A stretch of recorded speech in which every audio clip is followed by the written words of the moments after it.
Hi everyone. I am Anais, Associate Product Manager on the Nuke team. I want to start thanking everyone for joining. We have a great session. We have Steve Wright with us. I'm assuming that everyone here knows who is Steve Wright, but just in case. Steve is an expert on digital compositing and Nuke with over 20 years of experience and many, many credits on feature films. He's also an instructor and has many tutorials and courses for beginners and advanced artists. And you can get more information about his courses on his website, which is fxeacademy.com. He's as well the author of the book Digital Compositing for Film and Video, the one that you may be able to get the chance to get today, which is now on its 4th edition. Which, for what I know, is like a complete rewrite with many new things, scripts, and examples. And I will be asking him a few things about the book and many other questions that I have. But feel free to ask any questions if you want to on the chat, and we can jump to those questions whenever we think that that's a very good question for Steve. Right. So thank you for having us, Steve. Thank you for joining us on this session. And I got many questions, but the one that I'm thinking the most is, how many artists do you think that you have trained over the years? How many compositors? Well, personally, like in person, somewhere around 1,200. Virtually untold thousands, because I have stuff on lynda.com, hundreds of tutorials on lynda.com that have been viewed by tens of thousands of artists. That's a lot. What made you decide to switch to Nuke when you were working already as a compositor? What made you decide to change towards Nuke? Well, I switched to teaching and training when I got laid off from CineSite. They shut down the visual effects at CineSite. Actually, that's an interesting story. They shut down the visual effects, but they kept the digital intermediate pipeline there. So when CineSite Hollywood closed, they laid off every single artist except me. The digital intermediate department wanted to keep me as the go-to guy for image processing problems. Okay, so I hung around another 2 years. Okay, but eventually they got tired of me, and I got laid off from CineSite, and I went into teaching and training full time. Now, I had already published the book, so I was getting, some calls and letters from cards from people. So I was teaching Shake, and I've been teaching it for a couple of years. And right around in 2008, I asked myself, what's the next big new thing in compositing? And I said, well, it's 3D compositing. That's really the next big thing. Shake had a little 2.5D thing, but it wasn't a serious 3D environment. So I was at the NAB show in 2008. I marched up to the NAB booth. I grabbed the VP of marketing and I said, I want to teach Nuke. And he said, thank you. Well, here was the problem in 2008. The Foundry had taken over Nuke. But when they tried to sell it to a studio, the first question the studio asked was, where do I get trained artists? And the only answer was digital domain. Okay, so the Foundry loaded me up with engineers, software, documentation, anything I needed, everything I needed, and to help me, bootstrap up quickly, and the rest is history.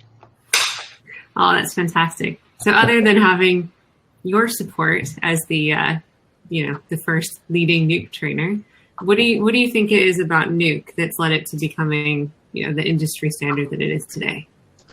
Well, it's several things. It's not just one thing. One of the pillars of Nuke's wonderfulness is its engine. The 32-bit floating point linear color space engine is just brilliant, and the speed is very fast.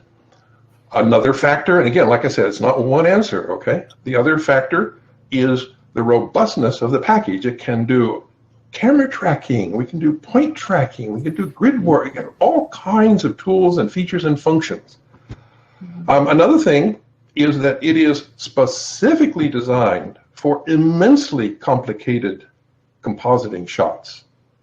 Unlike After Effects, you get two little things going and it all falls down. You can't After Effects is not designed. I'll never forget, I was at the NAB show, I was in the Foundry booth, and the guys that did Gravity, you remember Gravity, that big long opening sequence, all one take?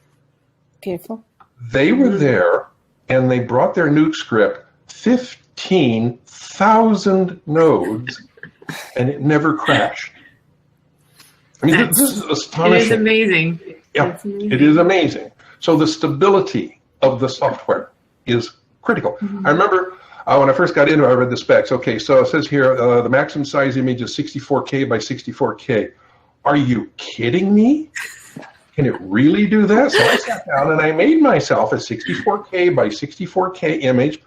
I stuck it in Nuke's face and I said, okay, rotate that. And it did. Okay. And another thing that makes it very important is certainly you guys, the Foundry. You guys listen, okay? And your customers say, you know, I need particle systems, you put in particle systems. They say, I need EXR file support, you put in EXR file support. So the responsiveness of the Foundry is another critical component. Oh, thank you, Steve. It's okay. I love it. Thank you, Steve. That's really so many wonderful things about Nuke. And gosh.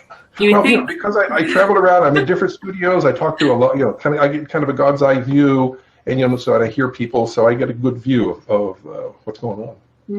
Yeah, and you would think that 64K is a lot, but you wouldn't believe that we've gotten requests for more.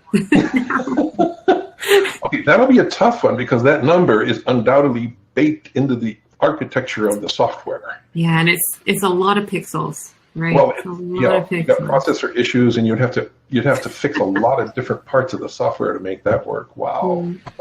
It's a future challenge for sure. Yes. So let's talk a little bit about your experience teaching Nuke and what that's like. So one of the companies that you worked with and you know, working with them to adopt Nuke was Pixar. What was it like working with those guys? That was really a trip. I was actually there twice. They wanted to nuke up. Okay. I love it. That's great. So they call me in, and so I go into a conference room, and there's like 40 people around this giant conference table. I'm like, what the hell? I thought I was going to meet Fred, and we were going to talk about Nuke, right? This huge conference room full of guys, and they go around introducing themselves, you know, and who they are and what they are, and describing why they want to nuke up.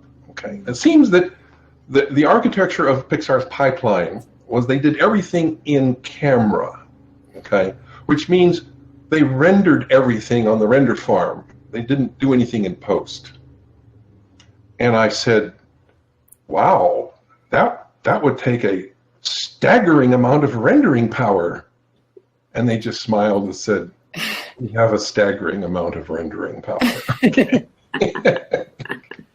So it turned out the backstory was, yes, we like to render in camera, but when the director says, you know, I'd like to see a little more spec. See, what they did was their philosophy was photorealism. Okay, so the reflection on the side of a car was the real reflection. But what was happening was the directors, those darn creative directors, said, well, I want the reflections kicked up a little more. Well, but that's real. I want more reflections. So they began to realize that compositing the shot in Nuke after the render was the way to go for not only creative flexibility, but production time. Because no matter how many blades you got, it still takes time to render those shots. So they could re-render that shot with more reflections in, 12 hours. I can put more reflections in 12 minutes.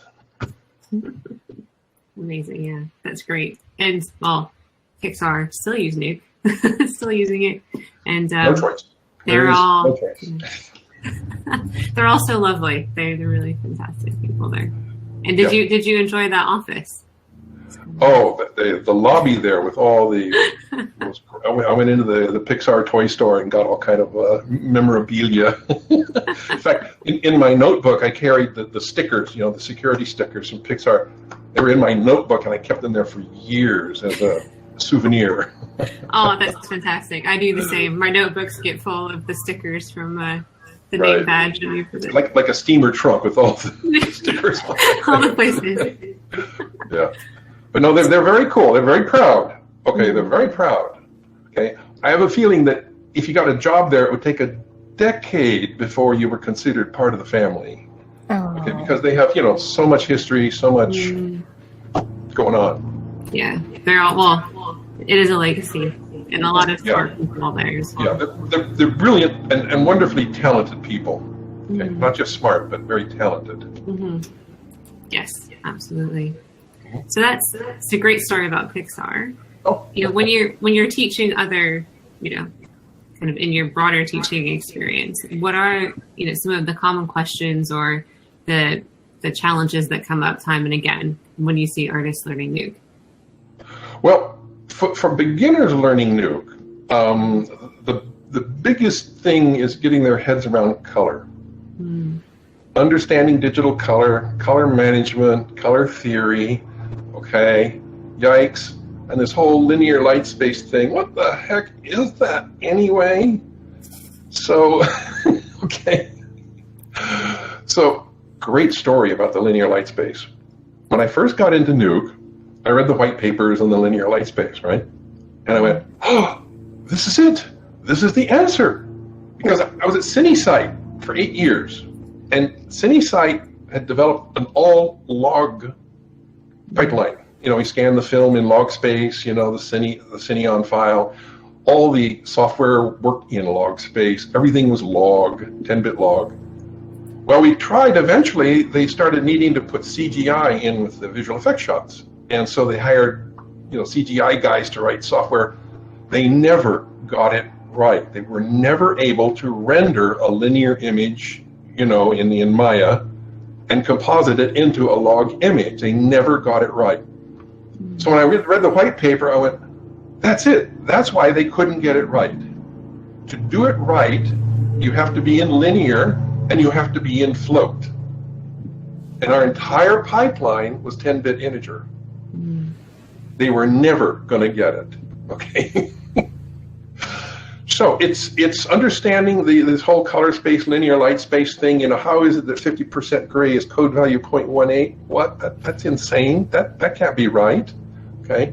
The other thing that true beginners have trouble with is the layers and the channels and all of that. What the heck? Oh, I guess it's time to mow the lawn in the neighborhood here. Sorry about that. It's always right when you're on a call, isn't it? That's when they decide. In fact, I called to let them know, hey, I'm going online. Oh, okay, we'll be right over. So, the channels and all of that. And then I guess the other big issue, of course, is keying. That's a perpetual grand topic, okay? You can never be good enough at keying. And talking about all the compositing techniques, is there any technique that you enjoy teaching the most in your courses? Oh, technique I enjoy teaching? Well, yeah. I enjoy, frankly, now that you mention it, I enjoy teaching correcting the green screen correction with green screens. Where the background is all wonky and it's dark over in this corner, and I have a process called screen correction that snaps everything to one solid, clean, perfect level. Watching their eyeballs pop out when that happens is a lot of fun. Okay.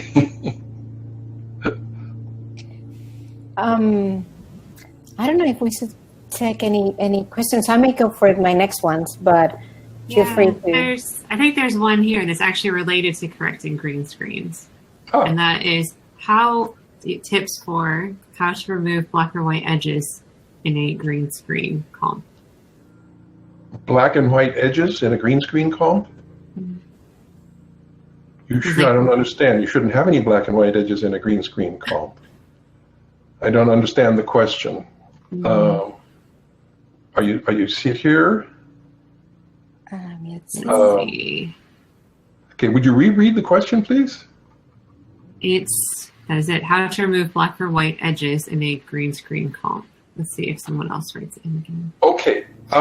They might be talking about when you key something and comp it, having edges around your character. Yeah, I think it sounds like edge management here. Exactly so. That's what I think this means.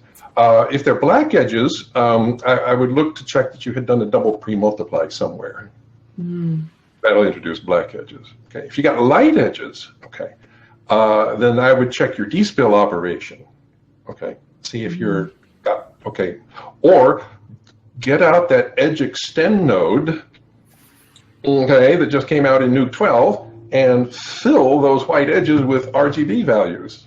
Okay, from the adjacent pixels. Okay.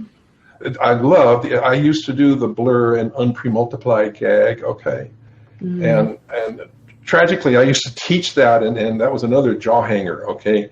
You guys took it away from me. By putting out the edge extend node. In fact, it's in my book. I have the blur and unpremultiply in the book, this 4th edition, and I think somebody there read that, okay? I think, hey, we could do it better. It is better. Your node is better than doing a blur and unpremultiply. Fewer artifacts. Well, thank you. We had to keep changing it up, so there's new things to learn, right? Always, and new things to teach. Yes, exactly. So, should we? I guess you want to go to the next questions about like tips for artists. Yeah. Coming in. So, basically, what do you think there are what resources would you suggest for Nuke? For new artists that want to learn Nuke? I'm sorry, say what? Sorry, what resources would you suggest? Oh, resources. Yes. Okay. Well, first of all, I would recommend a sterling book. Okay. The thing about my book is it doesn't teach Nuke, it teaches compositing. And the problem with too many beginners in compositing is they think, well, if I learn where the buttons and knobs are on the app, I know how to composite. No. There are 3 bodies of knowledge to being a visual effects artist, to being a compositor. 1 is knowing your tools. That's the buttons and knobs on the app. 2, technique. What's the right approach to this problem? Any problem, there you got a half a dozen possible solutions to any given problem. So you want to, pick the right technique to solve that problem. 3rd, art. Compositors are artists, and you have to have some artistic skill and some artistic training. So if you want to get into this, what I would recommend is, first of all, get some art. Photography would be ideal, filmmaking, painting, drawing, anything artsy, and then learn about, like my book, learn about compositing, learn about filmmaking, because we're not really just dealing with an array of pixels and 2D processors. We're making a shot that came from a camera. And you have to understand cameras and camera work, scene composition, blocking, okay, in order to be a really good compositor. So color, understanding color. Okay, so that's the number one thing I hear when I go to a studio and say, okay, what's wrong with your new hires? They don't know anything about color. Okay. And I just happen to have a dazzling webinar on digital color on my website, if you don't mind. No, that's fantastic. Like, are there, like, when you think about color, like, are there specific things that like, where the knowledge is missing? Is it general color management? Is it things like Open Color IO or ACES? Like, what are the specific things that artists should look at learning? Well, one of the big challenges to an artist is, how do I color correct these 2 things so that they look integrated? Photorealistic color correction. Okay, that's one of the big issues. An astonishing number of artists do not understand the difference between lift, gamma, and gain. Well, you need to know what those operations do on a mathematical level. What are they doing to my pixels? Not just how it looks on the screen, but you also need to know what visual effect it's going to have. Okay. So, which is why in the 4th edition of my book, I put in a section on the color adjustments, okay? What do they do mathematically? How do they look visually when you use this one and not that one? Okay, so that's the main thing, is knowing what each color operation. I got some clouds. I want to tweak the clouds, but I don't really want to get the skin tones. How do I do that? Which is that a gain? Is that an offset? What's the right adjustment for that? So that's kind of what the big issues are, and also the artists don't understand the linear workspace vis-a-vis the display space, sRGB, Rec 709, P3, okay, the relationship, and then what are these log images coming out of my camera? What is that? Why are they doing log? Okay, that's just crazy talk. So that whole color thing is difficult for artists. That makes sense. Yeah, I think fundamentals of what comes out of the camera and how you're transforming it. That definitely makes sense that you want to learn. Right.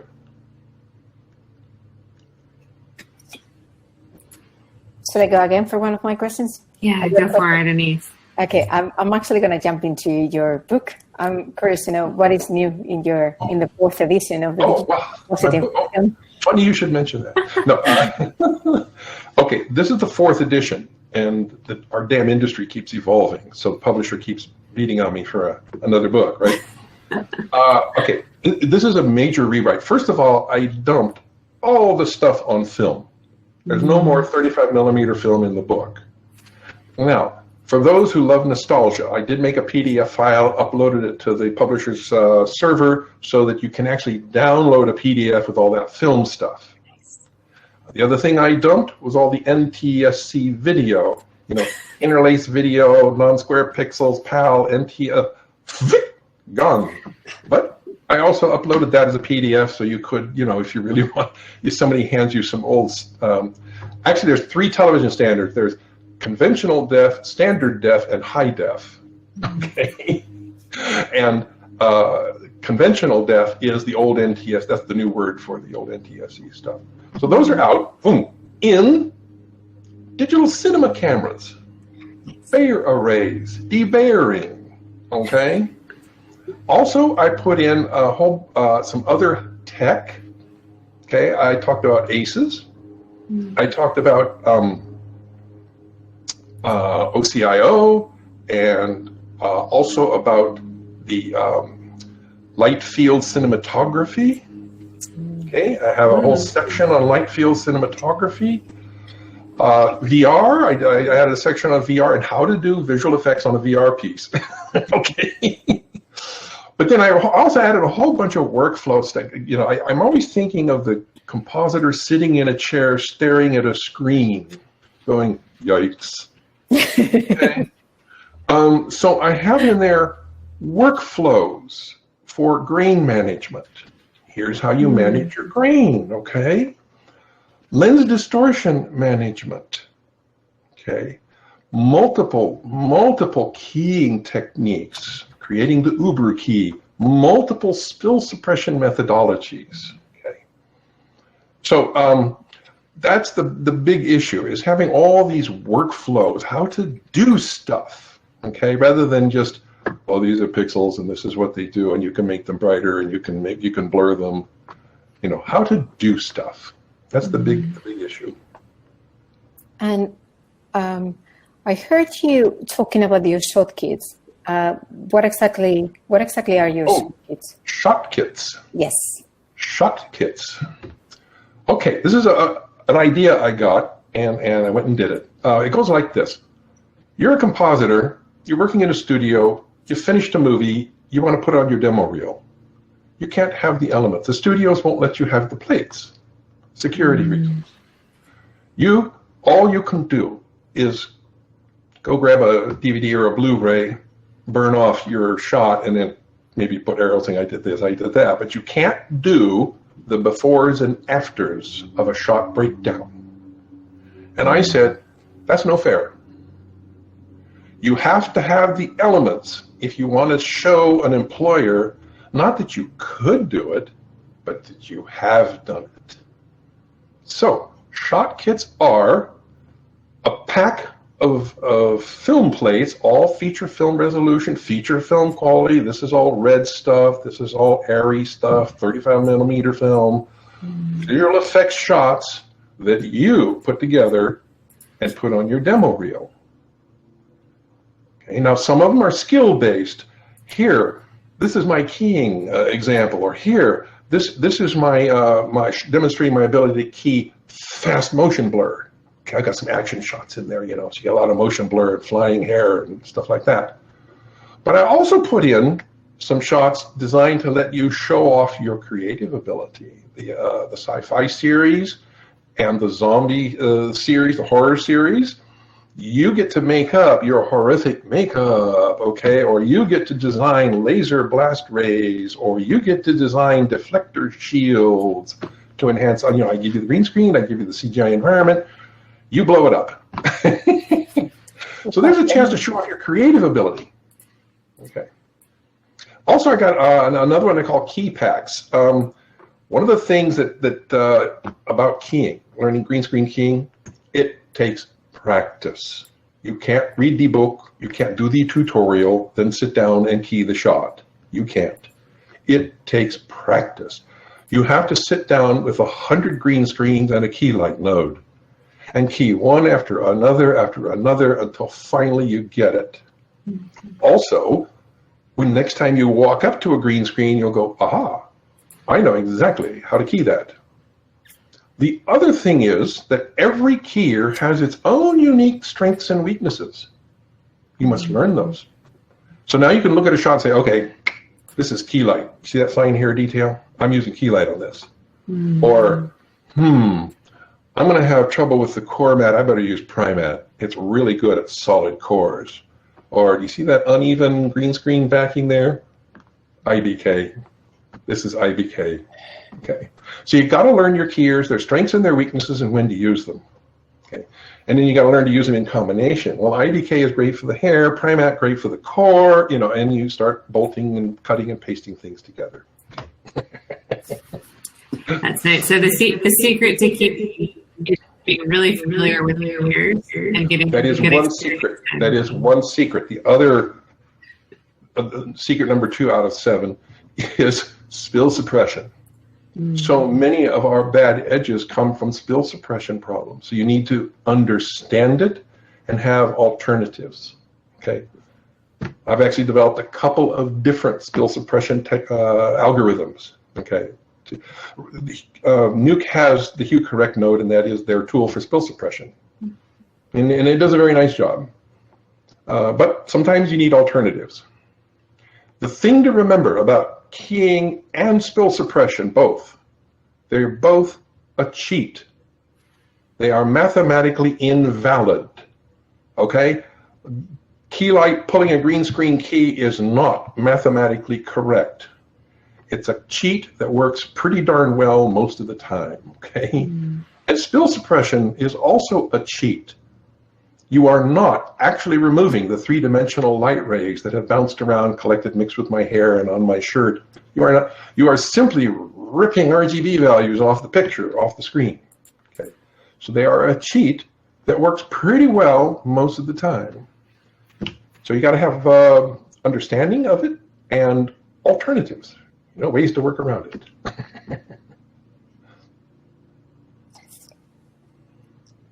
I'm just trying to read some of the questions that people have been posting. So that we can, if we go by the most upvoted, so that the top one that we've not answered yet is there a clear ACES workflow tutorial for replacing the Rec 709 workflow? I don't have one. No. Rec 709 is your video. ACES is, the good news is, first of all, ACES is wonderful. That is the answer. ACES is the answer for visual effects. Like the EXR file was designed by ILM for compositors. Okay, I could put my film scan in there, and I could put all my layers and my CGI in there, define the layers, name them. They were made for compositing. Well, ACES is made for our world of visual effects. I'll tell you a great story. I went to a webinar, well, not a webinar, but a session by Charles Poynton. Charles Poynton is a leading color scientist. Color science has always been a hobby of mine. So I went to his seminar, paid $600. There was only about a dozen people in the audience. And the first thing that happened was some kid raised his hand and said, "Oh, Mr. Poynton, why do we need color science?" And Charles just sort of, he was just caught flat-footed by such, a bold question. So I raised my hand, and he said, "Yeah, you, okay." I said, "If you're working in a closed pipeline, video in, video out, film in, film out, you don't need color science. It's all been taken care of for you. The minute you cross between color pipelines, you need color science." And today, I might be compositing a shot that has a background plate shot on a digital cinema camera, a CG element that was rendered in linear. I might have a piece of video that's Rec 709 to put into a monitor insert shot, and a picture of my mom off the internet. And I got to put them all together in one shot, and I got to convince you that they were all shot together at the same time, under the same lighting, with the same camera and the same lens. Okay? We need color science. ACES is the answer to that. ACES takes Nuke's linear light space to the next level. Okay, Nuke pulls out all of the LUTs that are baked into your Rec 709, your sRGB, and all of that, backs it out to linearize the image, but it doesn't finish the job. Left into that picture is the footprint of the camera that took the picture. Every camera has a bias. This one puts in too much red, that one drops the blacks too dark, whatever. ACES backs out the camera's attributes from the original captured image to produce a scene-referred light image. Theoretically, those pixels represent the actual light of the actual scene, not as seen by the camera, but the original scene. That's the whole secret of ACES. Then we do all of our work in that space, and then we output it into any number of. The other key to ACES is it has a gigantic workspace. Okay, the color range of ACES is far beyond human perception and far beyond any piece of equipment we could build or buy today. Okay, so it future-proofs your work if you work in ACES. So what ACES allows you to do is mix and match different inputs from different or two different cameras on the movie and make them look the same. Okay, so that's the power of ACES. Mm-hmm. So similarly, So similarly to ACES, and thinking about wider ranges of color. So here's a question from Rob Bannister around resources that if there's any that you'd recommend for working with HDR. Now that this is used more.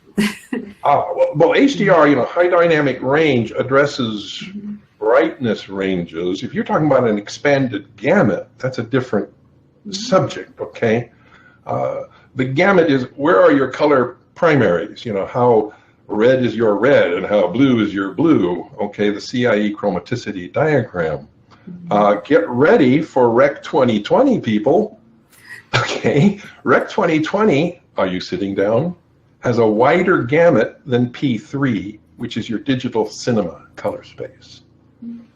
So the world is getting ready for that. The TV manufacturers are all tooling up, trying to produce TVs. I can't wait. I cannot wait till I have a Rec 2020 TV with super blacks.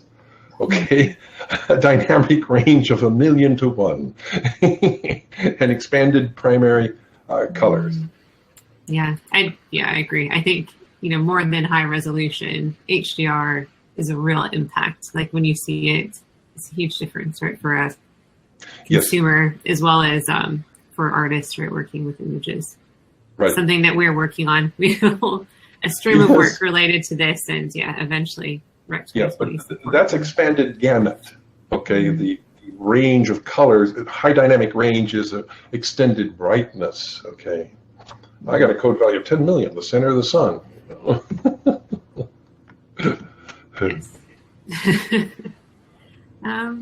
Let's see. So the next one here, totally different topic. Well, totally different. And that is about deep compositing. Oh, yes. Workflow tips for working with deep. Workflow tips? Oh, dear. Well, deep is set up unique to each pipeline. Okay. Some shops, we do everything deep. Other shops, they'll just pick the money shots, okay, and just do those in deep. So as far as tips for working in deep, use Nuke. Indeed, that is the answer. Is there anything for artists that you recommend they think about differently when approaching deep versus a traditional like 2D or 3D kind of data? I'm sorry, what is the question? Is it when artists start working in deep or learning about how to work in deep, is there anything that you would advise them to think about differently or to have in their mind, compared to working with 2D or 3D data? Compared to working flat, what we call flat. Yeah. Oh, okay, flat versus deep. Yes. Well, the lovely thing about deep is you don't have to worry about your layering orders anymore. Okay. The way I explain it to people is I got 2, 3, 4, 5, 17 images in this comp, but each pixel knows exactly where he lives in that world. Okay. So imagine if you're doing a standard flat comp. Okay. I got a flock of birds flying through the branches of a tree. Oh my God, this bird goes behind this limb, but in front of that limb and behind that. Oh, geez, and there's 50 birds and there's 25 limbs. It's a hopeless layering order problem. Okay, but deep solves it natively. Absolutely no work, no concern, because it sorts itself out. Of course, what you'll have to do, if the birds were CG rendered deep and that tree was a live action tree, you're going to have to paint a deep map. Okay. But if it's all CG, you're golden.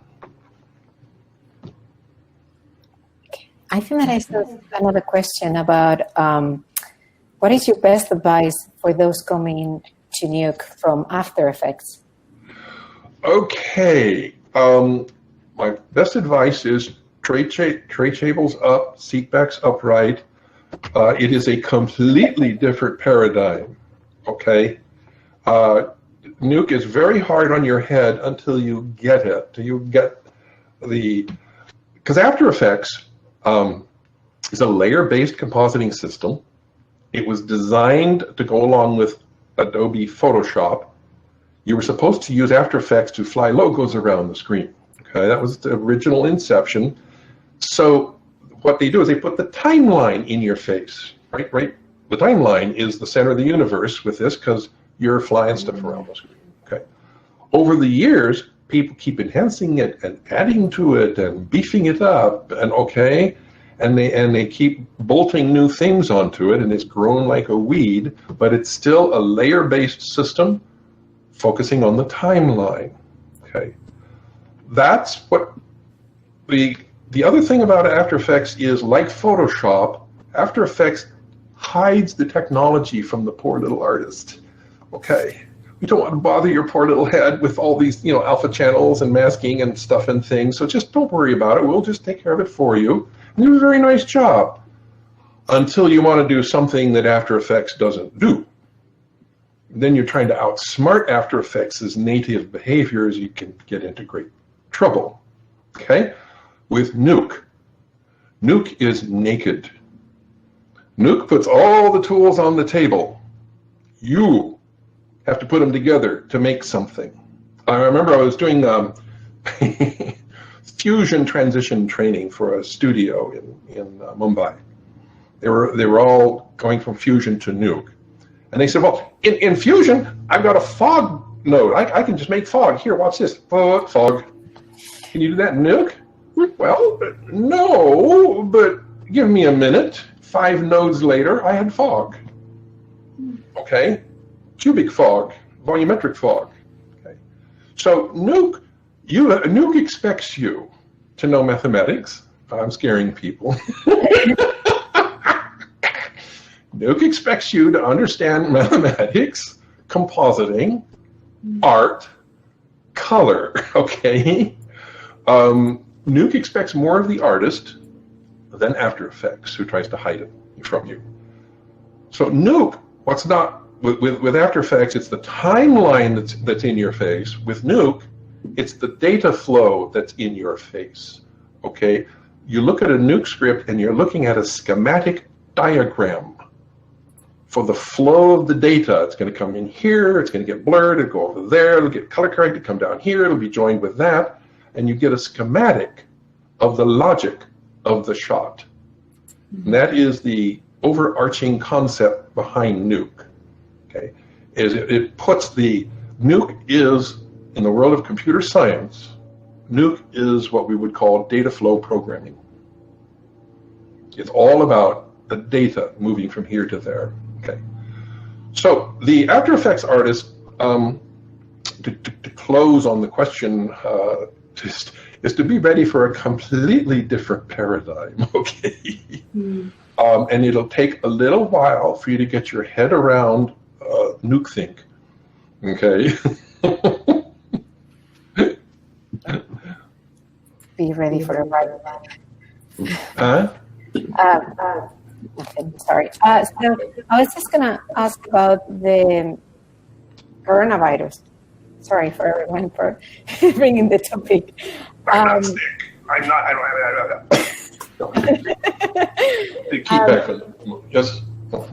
Do you see any long-term changes? Yes, I do.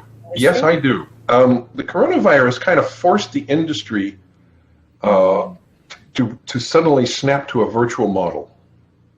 Now, there was a fair amount, a little bit of that before, but Corona forced it on the industry. Okay, and what's going to happen is, after Corona's gone, some of that is going to stick. We're going to stay more virtual, which is great news for artists, because now you could be a man in a machine at home. I don't have to move to Madrid or New Zealand, or God help me, Montreal. No, I love Montreal. It's a great city. But okay, I mean, I remember years ago, I was talking to an agent. Who is that guy, the famous agent? He's an agent for visual effects compositors. And he said, what you need is a resume and a visa. Okay, if you want to work in the industry now. So that is becoming less true now, because some of this remote, it has forced the company to buy the equipment, develop the workflows, figure out the problems, come up with solutions, solve the security issues. Okay, force them to do that. And now, once the Corona's gone, they're going to say, well, do we really need 75 guys sitting in this room with air conditioning and, a snack room and restrooms and all that jazz? Maybe we could cut it down to 10 and have 40 virtual artists. So it also, this whole virtual thing and the man in the machine, you're working at home, works very well with the business model of visual effects, and that is this. I had my own studio for 10 years in Hollywood, and the problem is uneven workflow, okay? You get a big project, you're going like gangbusters, and the project finishes, the movie's done. I don't want to lay these people off, okay? So now you've got this big fixed overhead and no income. So it's a terrible, terrible scenario. Well, with this, people are working at home. When the project's over, it's over, okay? Now maybe there's another gig, maybe they can go work for another studio, but they don't have to go rent an apartment in another city. That's the key. It's also more cost-effective and efficient if the studio manages it correctly. less fixed overhead. Do you see any trends in the industry? Like no trends, no. Well, working remotely, of course, is a big trend. Okay. Okay. I remember, I've been in this industry for a very long time. Okay. I remember sitting in the SIGGRAPH watching, oh my God, rigid body deformations. Wow. Okay. I worked at Robert Abel and Associates. Probably nobody out there even knows who that is anymore. They developed the first ray tracing software. This was in the days when you wrote the software to do the commercial. Okay. So I've been in the industry at a very early stage, and what it's been is this staggeringly rapid evolution, everything changing and new features and new functionality. I remember AT&T actually put out a real-time ray tracing box that you could purchase, okay? So that was a big story back then. But the recent trends today are for ACEs. A lot of studios are moving to ACEs, okay? So I recommend all the folks out there become ACEs happy, okay? Come up to speed with OCIO. Again, we're doing color again, right? I don't know that deep compositing is going to be a huge, okay, so I mean, the Transformers movies, the King Kongs, sure. But, for just your generic, especially for television, okay, broadcast is doing a hell of a lot of neat stuff, okay, and they haven't got the schedule or the resources to do a lot of deep. They can do some deep, okay, but for the most part, broadcast television is on a very tight schedule. They have to work faster. Their standards, their specs are not as high as a feature film, okay, so that's another area where being fast, I teach my students, speed is life in the world of visual effects. You have to be a quick compositor. You're working, the job is shutting down. Management is trying to figure, who are we going to keep, who's going to go. Fred does twice as many jobs as Ralph in the same amount of time. We're going to keep Fred. Okay, sorry, Ralph. Okay. So productivity is a critical issue. So the trends are towards being very productive, being comfortable with ACEs, being able to do photorealistic color correction without bothering the comp super. Okay. You were just mentioning that you have been in the industry for quite some time. Where do you see the compositing being? Where do you see this movement changing in 10 years? Where do you see compositing? Wow, I see it getting even more powerful. I'll never forget one time I was at a post-mortem on Night at the Museum 3. Okay, the producers and the directors and the VFX supervisor, they were telling him how we did Night at the Museum 3. I worked on Night at the Museum 2, so I was interested in their story. So the thing that struck me was what the VFX super said was, we rendered our CG lighting passes we didn't fuss over them. Let's re-render the specular layer. Let's redo the ambient. They just blasted them out and handed it to the compers. And the compers gave it the final look. That's the punchline. That is a more efficient pipeline, okay? Re-rendering is expensive. Okay, re-rendering this plate could take hours, if not days. But the composite, I hate comper. I don't want comper anymore. I'm a compositor, okay? The compositor can dial up that specular pass and recomposite the shot and be showing it to you in 15 minutes, not 15 hours, okay? So the trend, the overarching trend, as I see off into the distance, is more and more stuff being moved from 3D into 2D. Okay. Great. I think we got like a few minutes left, so I'm going to jump with actually Nuke. Do you have any favorite feature on Nuke 12? Oh, my goodness. That's like asking a child what his favorite Christmas present was. Well, I got to tell you, I love the grid warp tracker. I love that thing. That is so cool. And it's quick and easy to use. But I think the most useful, and I found more damn uses for that edge extend thing. I use it for much more than just fixing the edges of a bum key. Okay, I've got all kinds of nifty uses for that guy. So I guess I have to say my favorite new toy is the edge extension node. That's nice. That's a nice one. So, okay, you're in front of two people that work at Nuke, so it's your chance to... Is there any feature that you would like to see in Nuke in the future? Well, remember, I teach artists where the studio is going to say, hey, we want to add these new things, okay, to give me more capability, more speed. I think the one change I would love to see in Nuke is, this sounds really petty, the playhead is sitting on frame 1. And I tell it to jump to the first, oh, you've heard this. You know about this. I know where this is going. Frame. Let you go.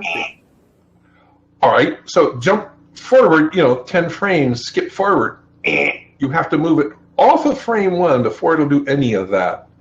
And that vexes me mightily. That distresses me.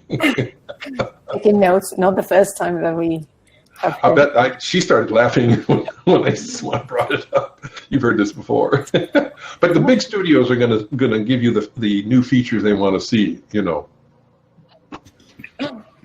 Yeah. My needs are small. Christy, do we have time for any last question on the chat? Yeah, I mean, I think there's one that's interesting that's tied a bit into this future trends bit, and that is, what is your view on AI, machine learning, and VFX? Okay, artificial intelligence.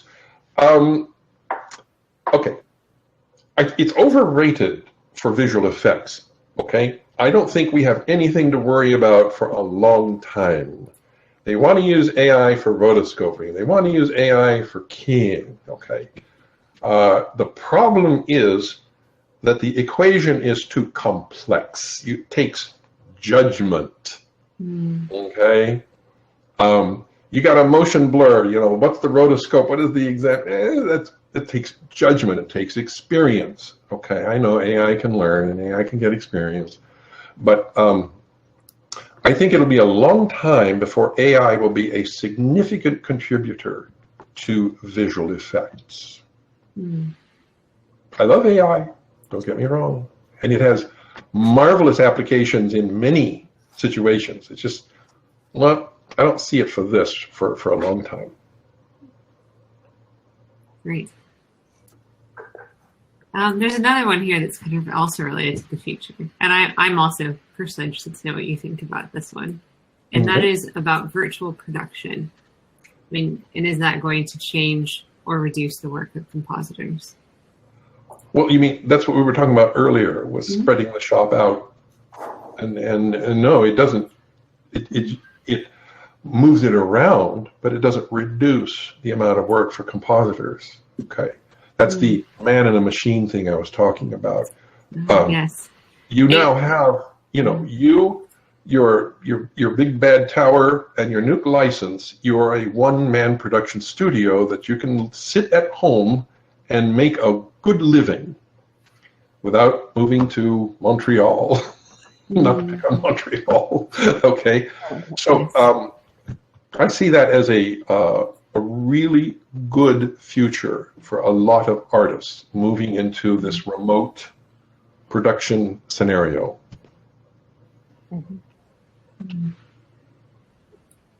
Excellent. I think you've actually answered a lot of questions already. Oh dear. It's great. Well, content-rich webinar, huh? Yeah. Amazing. Yeah,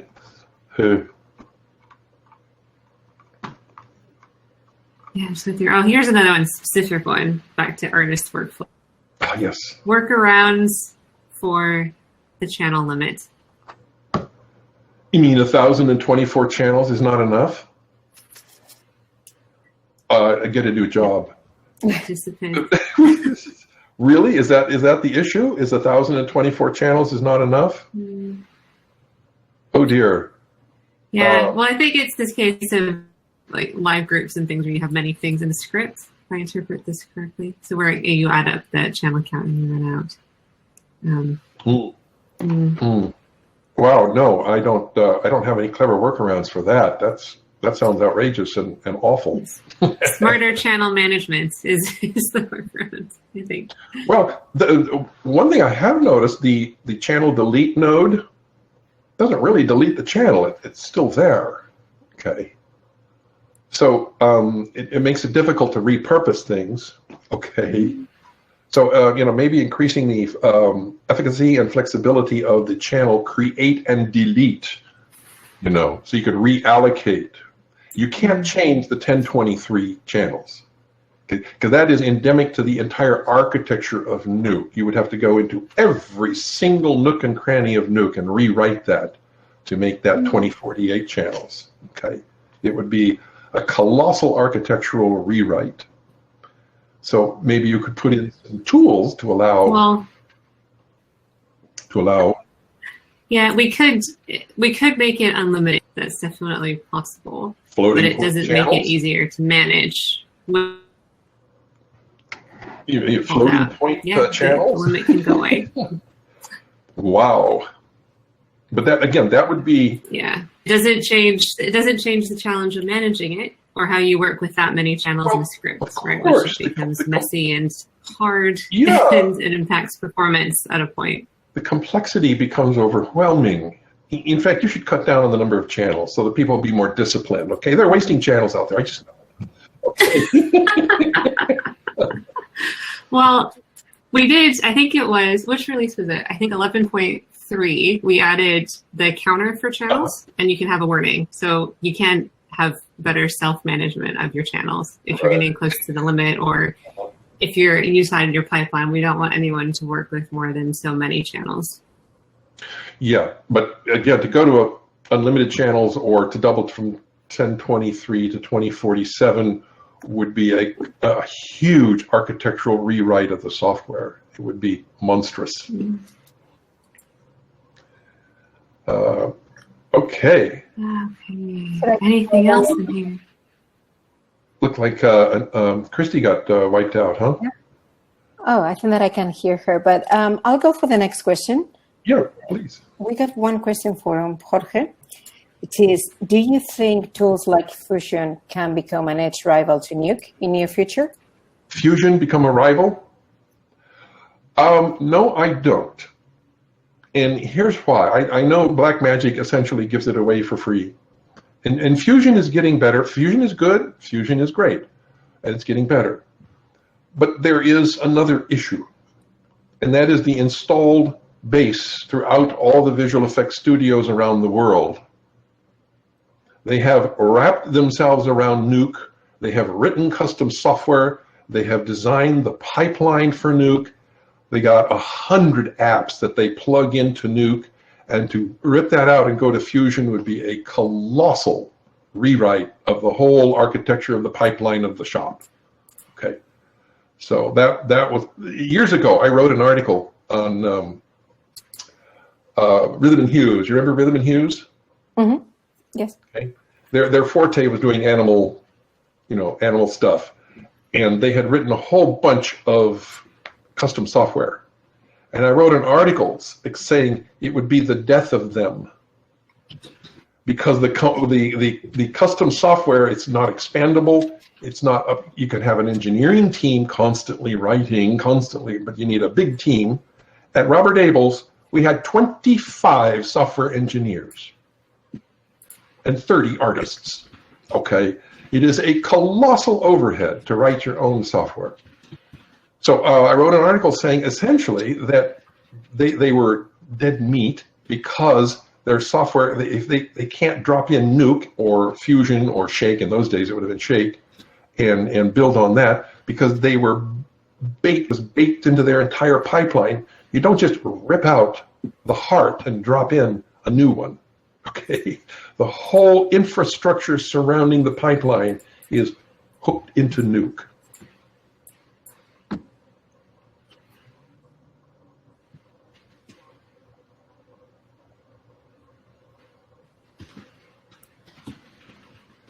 Christy, do you see any question that you want to take?